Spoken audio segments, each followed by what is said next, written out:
ਖਾਲਸਾ ਪੰਥ ਦਾ ਜਿਹੜਾ ਮਾਡਲ ਹੈ, ਮੈਨੂੰ ਇੱਕ ਤੀਸਰੇ ਬਦਲ ਵਜੋਂ ਲੱਗਦਾ ਕਿ ਤੀਸਰੇ ਮਿਲੇਨੀਅਮ ਵਿੱਚ ਜੋ ਨਵੀਂ ਵਿਸ਼ਵ ਸੱਭਿਅਤਾ ਸਿਰਜੀ ਜਾਏਗੀ ਉਹ ਹੀਟਰੋਜੀਨਸ ਸਮਾਜ ਹੋਏਗਾ, ਉਹ ਕੌਨਫੈਡਰੇਸ਼ਨ ਦਾ ਸਮਾਜ ਹੋਏਗਾ, ਜਿਹਦੇ ਵਿੱਚ ਸਾਰੇ ਸਮਾਜਾਂ ਨੂੰ ਆਪਣੇ ਆਪਣੇ ਢੰਗ ਨਾਲ ਜੀਣ ਦੀ ਆਜ਼ਾਦੀ ਹੋਏਗੀ। ਸਾਰਾ ਇਨਸਾਨ ਭਾਵੇਂ ਉਹ ਛੋਟਾ ਜਿਹਾ ਗਰੁੱਪ ਹੈ, ਭਾਵੇਂ ਉਹ ਇਕੱਲਾ ਹੀ ਇਨਸਾਨ ਹੈ, ਜੇਕਰ ਉਹਦੇ ਵਿਚਾਰ ਦੁਨੀਆ ਤੋਂ ਅਲੱਗ ਹੈ, ਨਿਆਰੇ ਹੈ, ਮੌਲਿਕ ਹੈ, ਤਾਂ ਉਹਨਾਂ ਨੂੰ ਵੀ ਮਾਨਤਾ ਦਿੱਤੀ ਜਾਵੇ।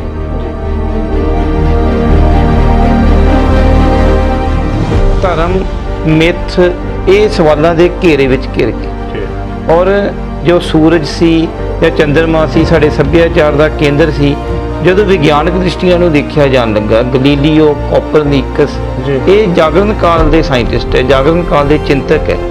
ਜਦੋਂ ਬਾਈਬਲ ਦੀ ਵਿਚਾਰਧਾਰਾ ਸਵਾਲਾਂ ਦੇ ਘੇਰੇ ਵਿੱਚ ਆ ਗਈ ਕਿ ਧਰਤੀ ਸੌਰ ਮੰਡਲ ਦਾ ਸੈਂਟਰ ਨਹੀਂ ਹੈ, ਬਲਕਿ ਸੌਰ ਮੰਡਲ ਦਾ ਸੈਂਟਰ ਸੂਰਜ ਹੈ।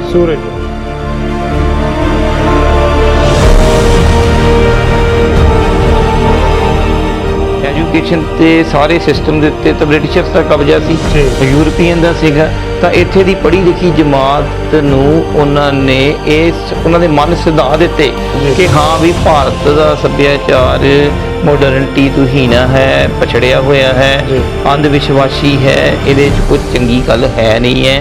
ਤੇ ਸਟੇਟ ਜਿਹੜੀ ਸੀ ਉਹਨੇ ਕੀਤਾ ਕਿ ਯੂਰਪ ਦੇ ਵਿੱਚ ਪਹਿਲਾ ਵਿਸ਼ਵ ਯੁੱਧ, ਦੂਜਾ ਵਿਸ਼ਵ ਯੁੱਧ, ਹਿਟਲਰ ਦਾ ਹੋਲੋਕੌਸਟ, ਮੁਸੋਲੀਨੀ, ਸਟਾਲਿਨ, ਇਹਦਾ ਮਨੁੱਖਤਾ ਦਾ ਕਾਣ ਹੋਇਆ। ਪ੍ਰਕਿਰਤੀ ਦੀ ਦੁਰਵਰਤੋਂ ਹੋਣੀ ਸ਼ੁਰੂ ਹੋ ਗਈ। ਇੱਕ ਇਹੋ ਜਿਹਾ ਸਵਰਨ ਮੰਦਰ ਹੈ ਪੂਰੀ ਦੁਨੀਆ ਵਿੱਚ ਕਿ ਇਹਦੀਆਂ ਪੌੜੀਆਂ ਥੱਲੇ ਨੂੰ ਜਾਂਦੀਆਂ। ਦੁਨੀਆ ਦੇ ਜਿੰਨੇ ਤੁਸੀਂ ਦੇਖੋ ਧਾਰਮਿਕ ਸਥਾਨ ਤੋਂ ਪੌੜੀਆਂ ਉੱਪਰ ਨੂੰ ਜਾਂਦੀਆਂ। ਇਹ ਇਹੋ ਜਿਹਾ ਧਰਮ ਸਥਾਨ ਹੈ ਜਿਹਦੇ 4 ਦਰਵਾਜ਼ੇ ਹੈ, ਉਹ ਪੌੜੀਆਂ ਥੱਲੇ ਨੂੰ ਜਾ ਰਹੀਆਂ। ਇਸ ਬੇਸ ਦੇ ਉੱਤੇ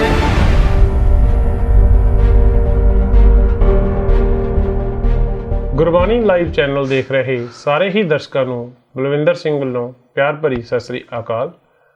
ਅੱਜ ਦੇ ਇਸ ਪੁਸਤਕ ਚਰਚਾ ਸ਼ੋਅ ਵਿੱਚ ਆਪ ਸਭ ਦਾ ਨਿੱਘਾ ਸਵਾਗਤ ਹੈ। ਅੱਜ ਅਸੀਂ ਜਿਸ ਪੁਸਤਕ ਤੇ ਚਰਚਾ ਕਰਨ ਜਾ ਰਹੇ ਹਾਂ ਉਸ ਪੁਸਤਕ ਦਾ ਸਿਰਲੇਖ ਹੈ ਖਾਲਸਾ ਪੰਥ ਉੱਤਰ ਆਧੁਨਿਕ ਪਰਪੇਖ। ਇਸ ਪੁਸਤਕ ਦੇ ਲੇਖਕ ਡਾਕਟਰ ਸਰਬਜੋਤ ਸਿੰਘ ਅੱਜ ਸਾਡੇ ਨਾਲ ਸਟੂਡੀਓ ਵਿੱਚ ਮੌਜੂਦ ਹਨ। ਡਾਕਟਰ ਸਾਹਿਬ, ਵਾਹਿਗੁਰੂ ਜੀ ਕਾ ਖਾਲਸਾ, ਵਾਹਿਗੁਰੂ ਜੀ ਕੀ ਫਤਿਹ। ਇਸ ਤੋਂ ਪਹਿਲਾਂ ਕਿ ਅਸੀਂ ਪੁਸਤਕ ਤੇ ਚਰਚਾ ਸ਼ੁਰੂ ਕਰੀਏ, ਮੈਂ ਡਾਕਟਰ ਸਾਹਿਬ ਨਾਲ ਆਪਣੇ ਦਰਸ਼ਕਾਂ ਦੀ ਜਾਣ ਪਛਾਣ ਕਰਵਾਉਣੀ ਚਾਹਾਂਗਾ। ਡਾਕਟਰ ਸਾਹਿਬ ਨੇ MA ਆਨਰਜ਼ ਅਤੇ PhD ਦੀ ਡਿਗਰੀ ਪੰਜਾਬ ਯੂਨੀਵਰਸਿਟੀ ਚੰਡੀਗੜ੍ਹ ਤੋਂ ਹਾਸਲ ਕੀਤੀ। ਆਪਣੀ ਪੜ੍ਹਾਈ ਮੁਕੰਮਲ ਕਰਨ ਉਪਰੰਤ ਆਪ ਨੇ ਮੁਕੇਰੀਆਂ ਜ਼ਿਲ੍ਹਾ ਹੁਸ਼ਿਆਰਪੁਰ ਦੇ school AS senior secondary school ਵਿੱਚ ਬਤੌਰ ਪੰਜਾਬੀ ਅਧਿਆਪਕ ਆਪਣਾ ਜਿਹੜੀ ਕਿੱਤੇ ਦੀ ਸ਼ੁਰੂਆਤ ਕੀਤੀ ਤੇ ਆਪਣੇ ਅਧਿਆਪਨ ਕਾਰਜ ਦੇ ਨਾਲ ਨਾਲ ਉਹ ਲਗਾਤਾਰ ਖੋਜ ਕਾਰਜ ਵਿੱਚ ਵੀ ਰੁੱਝੇ ਹੋਏ ਹਨ।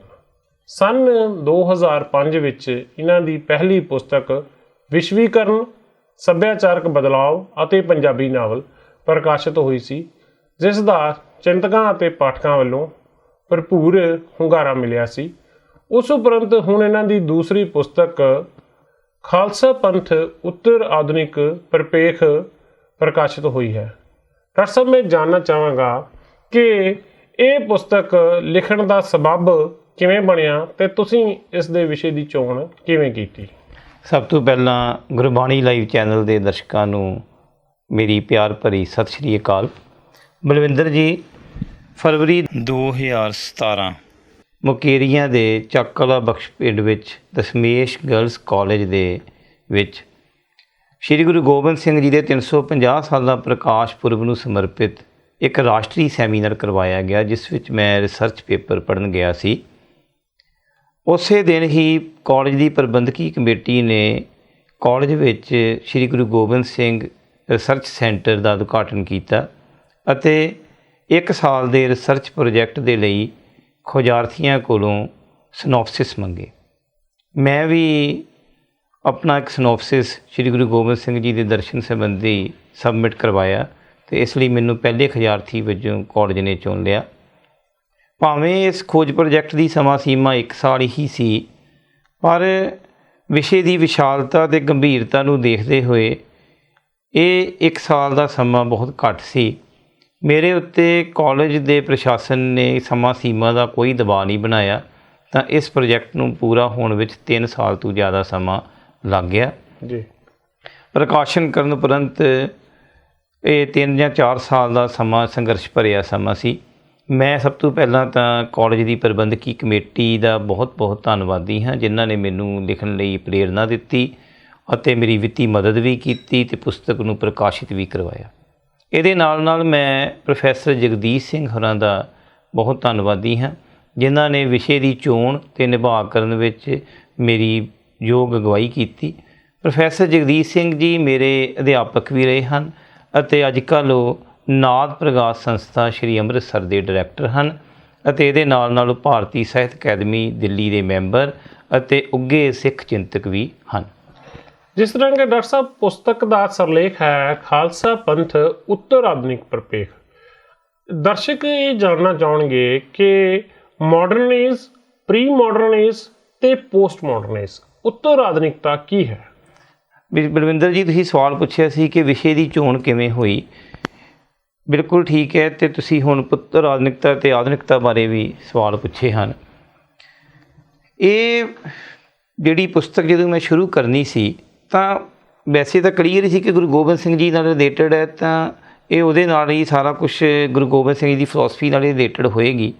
ਪਰੰਤੂ ਜਦੋਂ ਮੈਂ ਸਿੱਖ ਵਿਆਖਿਆ ਸ਼ਾਸਤਰਾਂ ਦਾ ਅਧਿਐਨ ਕਰਨਾ ਸ਼ੁਰੂ ਕੀਤਾ ਤਾਂ ਮੈਨੂੰ 3 ਯੁੱਗ ਨਜ਼ਰ ਆਏ: ਪ੍ਰੀ ਮਾਡਰਨ ਏਜ ਅਤੇ post modern age. Pre modern age ਦੇ ਵਿੱਚ ਸਿੱਖ ਵਿਆਖਿਆਵਾਂ ਕਿਹੋ ਜਿਹੀਆਂ ਸੀਗੀਆਂ, ਮਾਡਰਨ ਏਜ ਵਿੱਚ ਇਹਨਾਂ ਵਿਆਖਿਆ ਨੇ ਕਿੰਜ ਰੂਪ ਬਦਲਿਆ, ਅਤੇ ਪੋਸਟ ਮਾਡਰਨ ਏਜ ਵਿੱਚ ਕਿਹੜੀਆਂ ਨਵੀਆਂ ਵਿਆਖਿਆ ਸ਼ਾਸਤਰ ਜੋ ਸਿੱਖ ਵਿਆਖਿਆ ਸ਼ਾਸਤਰ ਆ ਰਹੇ ਨੇ, ਮੈਂ ਉਹਨਾਂ ਦਾ ਅਧਿਐਨ ਕੀਤਾ। ਪਰੰਤੂ ਇਹ ਸਿੱਖ ਵਿਆਖਿਆ ਸ਼ਾਸਤਰਾਂ ਨੂੰ ਤਾਂ ਹੀ ਸਮਝਿਆ ਜਾ ਸਕਦਾ ਸੀ ਜੇਕਰ ਮੈਂ ਪੂਰੇ ਵਿਸ਼ਵ ਦੇ ਵਿੱਚ ਜੋ ਮਾਡਰਨਿਟੀ ਜਿਹੜੀ ਹੈ ਉਹ ਫੈਲੀ ਹੋਈ ਸੀ, ਮਾਡਰਨ ਵਿਚਾਰਧਾਰਾ ਅਤੇ ਪੋਸਟ ਮਾਡਰਨ ਜੋ ਥਾਟ ਹੈ, ਜਦੋਂ ਤੱਕ ਮੈਨੂੰ ਉਹਦੀ ਸਮਝ ਨਹੀਂ ਸੀ ਉਦੋਂ ਤੱਕ ਮੈਂ ਇਸ ਵਿਸ਼ੇ ਨਾਲ ਇਨਸਾਫ ਨਹੀਂ ਸੀ ਕਰ ਸਕਦਾ। ਤੁਸੀਂ ਹੁਣ ਪੁੱਛਿਆ ਕਿ ਪ੍ਰੀ ਮਾਡਰਨ ਏਜ ਅਤੇ ਪੋਸਟ ਮਾਡਰਨ ਏਜ ਵਿੱਚ ਕੀ ਫ਼ਰਕ ਹੈ। ਉਹ ਇਸ ਤਰ੍ਹਾਂ ਸੀਗਾ ਬਲਵਿੰਦਰ ਜੀ ਕਿ ਜੋ ਮੱਧ ਯੁੱਗ ਕਿਹਾ ਜਾਂਦਾ ਵੈ ਪ੍ਰੀ ਮਾਡਰਨ ਏਜ ਨੂੰ, ਮੱਧ ਯੁੱਗ, ਜਿਹੜਾ ਯੂਰਪ ਨੂੰ ਜੇਕਰ ਅਸੀਂ ਦੇਖੀਏ ਦੋਨਾਂ ਦੇ ਮੱਧ ਯੁੱਗ ਅਲੱਗ ਨੇ। ਭਾਰਤ ਦਾ ਮਾਡਰਨ ਮੱਧ ਯੁੱਗ ਅਲੱਗ ਹੈ ਅਤੇ ਯੂਰਪ ਦਾ ਅਲੱਗ ਹੈ।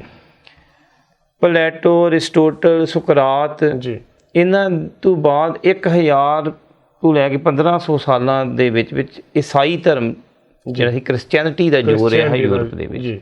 ਕਲਾ, ਰਾਜਨੀਤੀ, ਸਮਾਜ ਵਿਵਸਥਾ, ਜਿੰਨੀਆਂ ਸੰਸਥਾਵਾਂ ਸੀ ਉਹ ਬਾਈਬਲ ਦੇ ਇਰਦ ਗਿਰਦ ਘੁੰਮਦੀਆਂ ਸੀ। ਪਰੰਤੂ 14ਵੀਂ 15ਵੀਂ ਸਦੀ ਦੇ ਵਿੱਚ ਇਹ ਸਾਰੀ ਵਿਚਾਰਧਾਰਾ ਨੂੰ ਚੈਲੰਜ ਹੋਇਆ ਅਤੇ ਇੱਕ ਜਾਗਰਣ ਕਾਲ ਦੀ ਸ਼ੁਰੂਆਤ ਹੋਈ ਯੂਰਪ ਦੇ ਵਿੱਚ। ਜਾਗਰਣ ਕਾਲ ਮੱਧ ਯੁੱਗ ਅਤੇ ਆਧੁਨਿਕ ਯੁੱਗ ਦੇ ਵਿਚਕਾਰ ਇੱਕ ਪੁਲ ਦਾ ਕੰਮ ਕਰਦਾ ਜੀ। ਇਹਦੇ ਜਾਗਰਣ ਕਾਲ ਦੀ ਮੁੱਖ ਵਿਸ਼ੇਸ਼ਤਾ ਇਹ ਸੀ ਕਿ ਇਹਨੇ ਅਤੀਤ ਨਾਲੋਂ ਇੱਕ ਵਿੱਥ ਸਥਾਪਿਤ ਕੀਤੀ, ਧਰਮ ਅਤੇ ਮਿੱਥ ਨਾਲ ਸੰਬੰਧਿਤ ਬੁਨਿਆਦੀ ਸਵਾਲਾਂ ਦੇ ਇੱਕ ਪੁਨਰ ਚਿੰਤਨ ਦੇ ਘੇਰੇ ਵਿੱਚ ਲਿਆਂਦਾ। ਇਟਲੀ ਤੋਂ ਉੱਠਿਆ ਹੋਇਆ ਇਹ ਸੱਭਿਆਚਾਰਕ ਅੰਦੋਲਨ ਸੀ ਜਿਹਨੇ ਦੁਬਾਰਾ ਜੋ ਪੁਰਾਤਨ ਯੂਨਾਨੀ ਲਿਖਤਾਂ ਸੀ ਉਹਨਾਂ ਦਾ ਪੁਨਰ ਚਿੰਤਨ ਕਰਨਾ ਸ਼ੁਰੂ ਕੀਤਾ। ਜਾਗਰਣ ਕਾਲ ਦਾ ਮਤਲਬ ਹੀ ਹੈ ਰੈਨੇਸਾਂਸ, ਯਾਨੀ ਕਿ ਰੈਨੇਸਾਂਸ ਮਤਲਬ ਰੀਬਰਥ, ਪੁਨਰ ਜਨਮ, ਯਾਨੀ ਕਿ ਦੁਬਾਰਾ ਪੁਨਰ ਚਿੰਤਨ ਹੋਣ ਲੱਗ ਪਿਆ। ਧਰਮ, ਮਿੱਥ ਇਹ ਸਵਾਲਾਂ ਦੇ ਘੇਰੇ ਵਿੱਚ ਘਿਰ ਗਏ ਔਰ ਜੋ ਸੂਰਜ ਸੀ ਜਾਂ ਚੰਦਰਮਾ ਸੀ ਸਾਡੇ ਸੱਭਿਆਚਾਰ ਦਾ ਕੇਂਦਰ ਸੀ। ਜਦੋਂ ਵਿਗਿਆਨਕ ਦ੍ਰਿਸ਼ਟੀ ਨਾਲ ਨੂੰ ਦੇਖਿਆ ਜਾਣ ਲੱਗਾ, ਗਲੀਲੀਓ, ਕੋਪਰਨਿਕਸ ਇਹ ਜਾਗਰਣ ਕਾਲ ਦੇ ਸਾਇੰਟਿਸਟ ਹੈ, ਜਾਗਰਣ ਕਾਲ ਦੇ ਚਿੰਤਕ ਹੈ। ਜਦੋਂ ਬਾਈਬਲ ਦੀ ਵਿਚਾਰਧਾਰਾ ਸਵਾਲਾਂ ਦੇ ਘੇਰੇ ਵਿੱਚ ਆ ਗਈ ਕਿ ਧਰਤੀ ਸੌਰ ਮੰਡਲ ਦਾ ਸੈਂਟਰ ਨਹੀਂ ਹੈ ਬਲਕਿ ਸੌਰ ਮੰਡਲ ਦਾ ਸੈਂਟਰ ਸੂਰਜ ਹੈ, ਇਹਦੇ ਨਾਲ ਇੱਕ ਸੋਚ ਬਦਲਣੀ ਸ਼ੁਰੂ ਹੋਈ। ਤਰਕ, ਵਿਵੇਕ ਕੇਂਦਰ ਵਿੱਚ ਆਉਣਾ ਸ਼ੁਰੂ ਹੋ ਗਿਆ। ਪਹਿਲਾਂ ਜੋ ਕੁਦਰਤ ਦੀ ਵਿਆਖਿਆ ਰਹੱਸਮਈ ਢੰਗ ਨਾਲ ਕੀਤੀ ਜਾਂਦੀ ਸੀ, ਹੁਣ ਕੁਦਰਤ ਦੀ ਵਿਆਖਿਆ ਤਰਕ ਤੇ ਵਿਵੇਕ ਦੇ ਆਧਾਰ ਤੇ ਕੀਤੀ ਜਾਣ ਲੱਗ ਪਈ। ਤਰਕ ਅਤੇ ਵਿਵੇਕ, ਹਾਂਜੀ, ਸੱਚ ਉਹੀ ਸੀ ਜਿਹਨੂੰ ਕਿ ਪ੍ਰਯੋਗ ਦੁਆਰਾ ਸਿੱਧ ਕੀਤਾ ਜਾ ਸਕੇ। ਕਲਪਨਾ ਦੀ ਜਗ੍ਹਾ ਗਿਆਨ ਨੇ ਲੈ ਲਈ। ਜੀ ਜਾਗਰਣ ਕਾਲ ਤੋਂ ਬਾਅਦ ਗਿਆਨ ਕਰਨ ਯੁੱਗ ਐਨਲਾਈਟਨਮੈਂਟ ਪੀਰੀਅਡ ਆਇਆ, ਜਿਹਦੇ ਵਿੱਚ ਨਿਊਟਨ ਜਿਹੜਾ ਵੱਡਾ ਸਾਇੰਟਿਸਟ ਸੀਗਾ, ਡਾਰਵਿਨ ਵੱਡਾ ਸਾਇੰਟਿਸਟ ਸੀਗਾ। ਸਾਇੰਸ ਪ੍ਰਯੋਗ ਆ ਰਿਹਾ ਇੱਥੇ ਜੀ, ਪ੍ਰਯੋਗ ਸਾਇੰਸ ਜਿਹੜੀ ਸੀ ਉਹ ਇੱਕ ਨਵੇਂ ਦ੍ਰਿਸ਼ਟੀਕੋਣ ਤੋਂ ਸ੍ਰਿਸ਼ਟੀ ਨੂੰ ਦੇਖਿਆ ਜਾਣ ਲੱਗਾ, ਯਾਨੀ ਕਿ ਮਨੁੱਖ ਜਿਹੜਾ ਸੀ ਉਹ ਕੇਂਦਰ ਵਿੱਚ ਆ ਗਿਆ ਜੀ। ਪ੍ਰੀ ਮਾਡਰਨ ਏਜ ਵਿੱਚ ਕੀ ਸੀ, ਰੱਬ ਸਿਖਰ ਦੇ ਬਿੰਦੂ ਤੇ ਸੀ, ਯਾਨੀ ਕਿ ਸਾਰੀ ਦੁਨੀਆ ਦੇ ਕੇਂਦਰ ਵਿੱਚ ਰੱਬ ਸੀ। ਰੱਬ ਸਿਖਰ ਤੇ ਸੀ, ਦੂਸਰੇ ਨੰਬਰ ਤੇ ਪ੍ਰਕਿਰਤੀ ਸੀ, ਤੀਸਰੇ ਨੰਬਰ ਤੇ ਮਨੁੱਖ ਸੀ ਜੀ। ਪਰ ਜੋ ਮਾਡਰਨ ਏਜ ਸ਼ੁਰੂ ਹੋਈ ਹੈ ਇਹਦੇ ਵਿੱਚ ਰੱਬ ਸਭ ਤੋਂ ਥੱਲੇ ਆ ਗਿਆ, ਯਾਨੀ ਕਿ ਰੱਬ ਦੀ ਮੌਤ ਤੱਕ ਘੋਸ਼ਿਤ ਹੋ ਗਈ ਜੀ। ਪ੍ਰਕਿਰਤੀ ਸਭ ਤੋਂ ਉੱਤੇ ਮਨੁੱਖ ਆ ਗਿਆ ਤੇ ਨੰਬਰ 2 ਤੇ ਪ੍ਰਕਿਰਤੀ ਆ। ਹੁਣ ਮਨੁੱਖ ਨੇ ਪ੍ਰਕਿਰਤੀ ਨੂੰ ਨਿਯੰਤਰਣ ਵਿੱਚ ਲੈਣ ਦੀ ਕੋਸ਼ਿਸ਼ ਕੀਤੀ ਤਰਕ ਤੇ ਵਿਵੇਕ ਦੇ ਰਾਹੀਂ ਜੀ। ਭਾਵ ਕਲਪਨਾ ਦੀ ਜਗ੍ਹਾ ਤੇ ਗਿਆਨ ਨੇ ਲੈ ਲਈ। ਤੇ ਜਦੋਂ ਇਹ ਜਿਹੜੀ ਹੈ ਮਾਡਰਨਿਟੀ ਇਹਦੀ ਸਰਦਾਰੀ ਰਹੀ ਜੀ 18ਵੀਂ 19ਵੀਂ ਸਦੀ ਵਿੱਚ ਜੀ, ਔਰ ਇਹਨੇ ਅਨਾਰਕੀ ਨੂੰ ਜ਼ਰੂਰ ਖਤਮ ਕੀਤਾ, ਇਹਨੇ ਨਿਸ਼ਚਿਤ ਲਿਆਂਦੀ, ਸਰਵ ਵਿਆਪਕਤਾ ਦੇ ਸਿਧਾਂਤ ਦਿੱਤੇ ਜੀ। ਪਰ ਇਹਦੇ ਨਤੀਜੇ ਕੀ ਨਿਕਲੇ ਜੀ? ਇਹਦੇ ਨਤੀਜੇ ਸਾਨੂੰ 20ਵੀਂ ਸਦੀ ਦੇ ਪਹਿਲੇ ਅੱਧ ਵਿੱਚ ਦੇਖਣ ਨੂੰ ਮਿਲੇ ਜੀ, ਕਿਉਂਕਿ ਆਧੁਨਿਕਤਾ ਦੀ ਜਿਹੜੀ ਸਿਖਰ ਹੈ, ਵਿਚਾਰਧਾਰਾ ਦੀ ਸਿਖਰ ਕੀ, ਨੇਸ਼ਨ ਸਟੇਟ ਦੀ ਸਿਰਜਣਾ, ਨੇਸ਼ਨ ਸਟੇਟ ਦੀ ਸਿਰਜਣਾ। ਔਰ ਨੇਸ਼ਨ ਸਟੇਟ ਜਿਹੜੀ ਸੀ ਉਹਨੇ ਕੀਤਾ ਕਿ ਯੂਰਪ ਦੇ ਵਿੱਚ ਪਹਿਲਾ ਵਿਸ਼ਵ ਯੁੱਧ, ਦੂਜਾ ਵਿਸ਼ਵ ਯੁੱਧ, ਹਿਟਲਰ ਦਾ ਹੋਲੋਕਾਸਟ, ਮੁਸੋਲੀਨੀ, ਸਟਾਲਿਨ, ਇਹਦਾ ਮਨੁੱਖਤਾ ਦਾ ਕਾਣ ਹੋਇਆ। ਪ੍ਰਕਿਰਤੀ ਦੀ ਦੁਰਵਰਤੋਂ ਹੋਣੀ ਸ਼ੁਰੂ ਹੋ ਗਈ। ਔਰ ਦੂਜੇ ਨੰਬਰ ਤੇ ਜਿਹੜਾ ਸਟੇਟ ਸੀਗੀ ਮਨੁੱਖ ਦੀ ਨਿੱਜੀ ਜ਼ਿੰਦਗੀ ਵਿੱਚ ਦਖਲਅੰਦਾਜ਼ੀ ਕਰਨ ਲੱਗੀ। ਇਸ ਤਰ੍ਹਾਂ ਜਿਹੜੀ ਇਹ ਮਾਡਰਨ ਇਹ ਸੀ, ਜੇ ਮਾਡਰਨਿਟੀ ਦੀ ਸਰਦਾਰੀ ਸੀ, ਜੋ ਦੀ ਹੈਜੇਮਨੀ ਸੀ, ਇਹ ਸਵਾਲਾਂ ਦੇ ਘੇਰੇ ਵਿੱਚ ਆਉਣ ਲੱਗ ਪਈ। ਉਸ ਤੋਂ ਬਾਅਦ ਜਦੋਂ ਇਹ ਸਵਾਲਾਂ ਦੇ ਘੇਰੇ ਵਿੱਚ ਆਈ ਤਾਂ ਯੂਰਪ ਦੇ ਫਿਲਾਸਫਰਾਂ ਨੇ ਪਿੱਛੋਂ ਕੰਮ ਸ਼ੁਰੂ ਕੀਤਾ, ਪੜ੍ਹਨਾ ਸ਼ੁਰੂ ਕੀਤਾ, ਪਲੈਟੋ, ਅਰਿਸਟੋਟਲ ਤੋਂ ਵੀ ਪਹਿਲਾਂ ਤੋਂ, ਤੇ ਉਹ ਪੂਰੀ ਇਹਦੀ ਨੀਂਹ ਦੇਖੀ ਕਿ ਬੇਸਿਕਲੀ ਆਧੁਨਿਕਤਾਵਾਦ ਨੇ ਪਰਮ ਬਿਰਤਾਂਤਾਂ ਦੀ ਸਿਰਜਣਾ ਕੀਤੀ ਅਤੀਤ ਨੂੰ ਇਤਿਹਾਸ ਬਣਾਉਣ ਵਾਸਤੇ। ਪ੍ਰੀ ਮਾਡਰਨ ਏਜ ਨਾਲੋਂ ਇੱਕ ਵਿੱਥ ਸਥਾਪਿਤ ਕਰਨ ਵਾਸਤੇ ਉਹਨਾਂ ਨੇ ਮਹਾਬਿਰਤਾਂਤ ਘੜੇ। ਹੁਣ ਤੁਸੀਂ ਮੈਨੂੰ ਪੁੱਛੋਗੇ ਕਿ ਮਹਾਬਿਰਤਾਂਤ ਕੀ ਨੇ, ਯਾਨੀ ਕਿ ਮੈਟਾ ਨੈਰੇਟਿਵ ਕੀ ਹੈ? ਮੈਟਾ ਨੈਰੇਟਿਵ ਇੱਕ ਅਜਿਹਾ ਗਿਆਨ ਦਾ ਸੰਗਠਨ ਹੈ ਜੋ ਕਿ ਕੋਈ ਵਰਗ ਆਪਣੇ ਸਵਾਰਥ ਵਾਸਤੇ ਘੜਦਾ ਜੀ।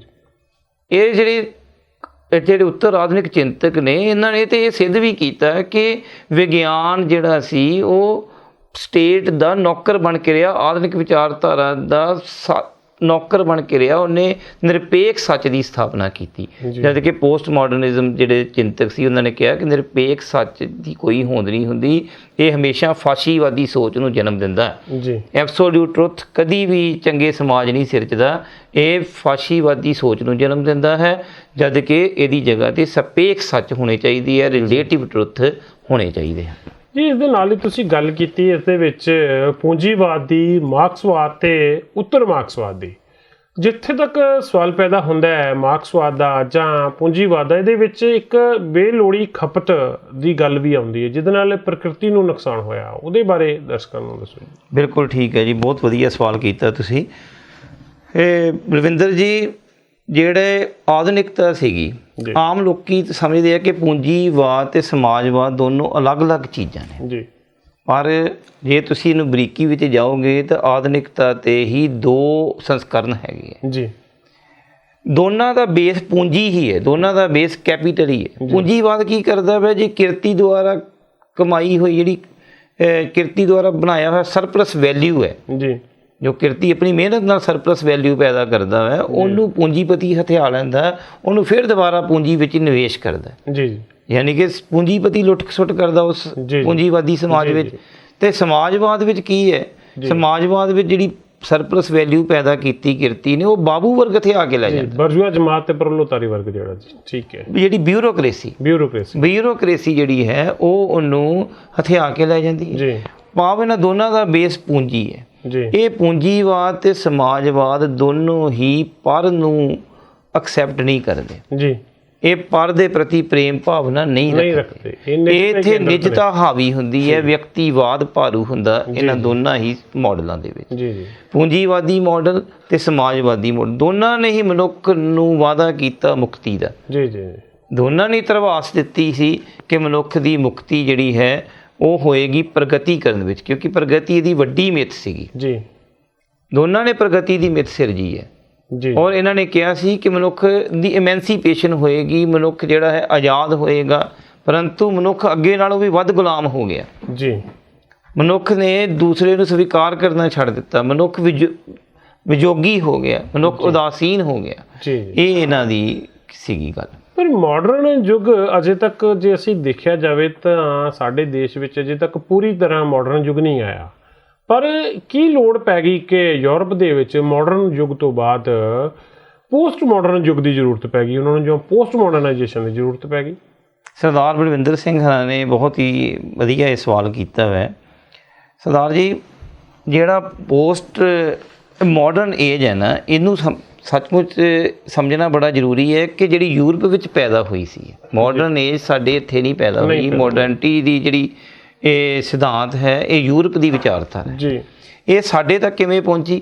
ਜਦੋਂ ਮਾਡਰਨ ਏਜ ਆਈ, ਉਦਯੋਗਿਕ ਕ੍ਰਾਂਤੀ ਆਈ ਯੂਰਪ ਵਿੱਚ, ਤਾਂ ਉੱਥੇ ਜਦੋਂ ਉਦਯੋਗ ਵਧੇ ਤਾਂ ਉਹਨਾਂ ਨੇ ਨਵੀਆਂ ਧਰਤੀਆਂ ਦੀ ਤਲਾਸ਼ ਆਰੰਭੀ। ਜੀ ਜੀ।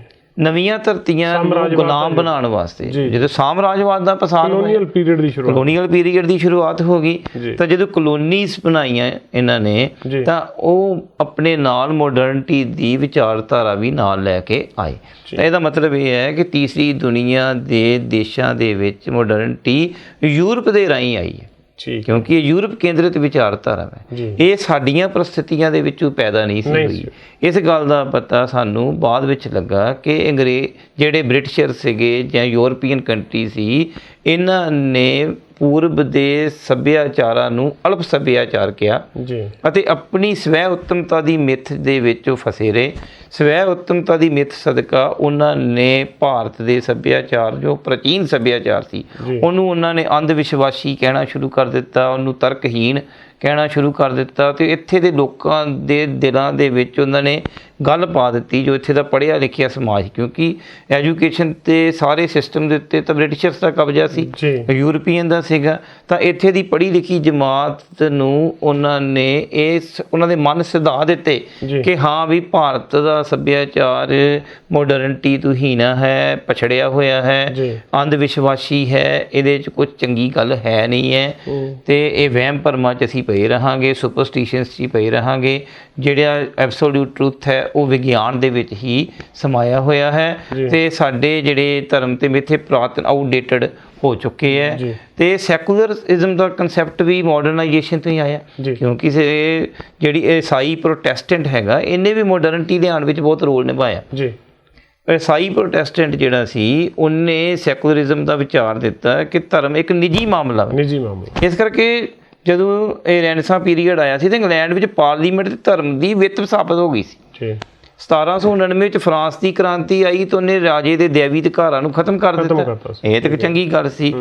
ਪਾਰਲੀਮੈਂਟ ਦੇ ਵਿੱਚ ਇੰਗਲੈਂਡ ਦੀ ਜਿਹੜੀ ਪਾਰਲੀਮੈਂਟ ਸੀ, ਉਹ ਧਰਮ ਤੋਂ ਆਪਣੇ ਆਪ ਨੂੰ ਅਲੱਗ ਕਰ ਲਈ ਅਤੇ ਸੈਕੂਲਰਿਜ਼ਮ ਦੀ ਸ਼ੁਰੂਆਤ ਹੋ ਗਈ। ਇਹੀ ਕੁਛ ਸਾਡੇ ਭਾਰਤ ਵਿੱਚ ਵੀ, ਭਾਰਤ ਵਿੱਚ ਜੋ ਧਰਮ ਹੈ ਤੇ ਜਾਂ ਯੂਰਪ ਦਾ ਧਰਮ ਰਿਲੀਜਨ ਹੈ, ਇਹਦੇ 'ਚ ਬਹੁਤ ਫਰਕ। ਉੱਥੇ ਦਾ ਰਿਲੀਜਨ ਅਤੇ ਸਾਡੇ ਇੱਥੇ ਧਰਮ ਜਿਹੜਾ ਸੀ, ਇਸ ਤਰ੍ਹਾਂ ਨਹੀਂ ਸੀ ਜਿਸ ਤਰ੍ਹਾਂ ਉਹਨਾਂ ਨੇ ਸਾਨੂੰ ਡਿਫਾਈਨ ਕੀਤਾ।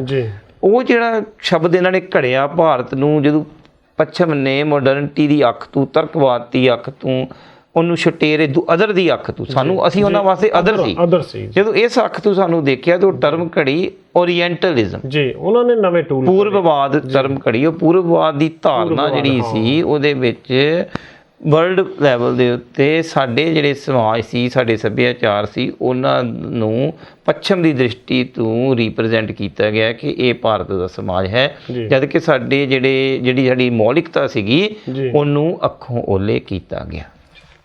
ਡਾਕਟਰ ਸਾਹਿਬ, ਇਹਦੇ ਵਿੱਚ ਤੁਸੀਂ ਦੱਸਿਆ ਹੈ ਕਿ ਧਰਮ ਅਤੇ ਰਿਲੀਜਨ ਦੋ ਸ਼ਬਦਾਂ ਦੀ ਵਰਤੋਂ ਕੀਤੀ ਹੈ, ਕਿ ਇਹ ਦੋਨੋਂ ਇੱਕ ਹੀ ਚੀਜ਼ ਹੈ ਜਾਂ ਅਲੱਗ-ਅਲੱਗ ਚੀਜ਼ ਹੈ? ਧਰਮ ਅਤੇ ਬਿਲਕੁਲ ਅਲੱਗ-ਅਲੱਗ ਚੀਜ਼ ਨੇ ਜੀ। ਧਰਮ ਦਾ ਕਿਤੇ ਵੀ ਅੰਗਰੇਜ਼ੀ ਵਿੱਚ ਜਾਂ ਕਿਸੇ ਵੀ ਹੋਰ ਭਾਸ਼ਾ ਵਿੱਚ ਅਨੁਵਾਦ ਨਹੀਂ ਮਿਲਦਾ। ਇਹ ਸਾਡੇ ਭਾਰਤ ਵਿੱਚ ਜੋ ਧਰਮ ਹੈ ਅਤੇ ਦਰਸ਼ਨ, ਇਹ ਇੱਕ ਭਾਰਤ ਦੇ ਮੌਲਿਕ ਕਨਸੈਪਟ ਨੇ।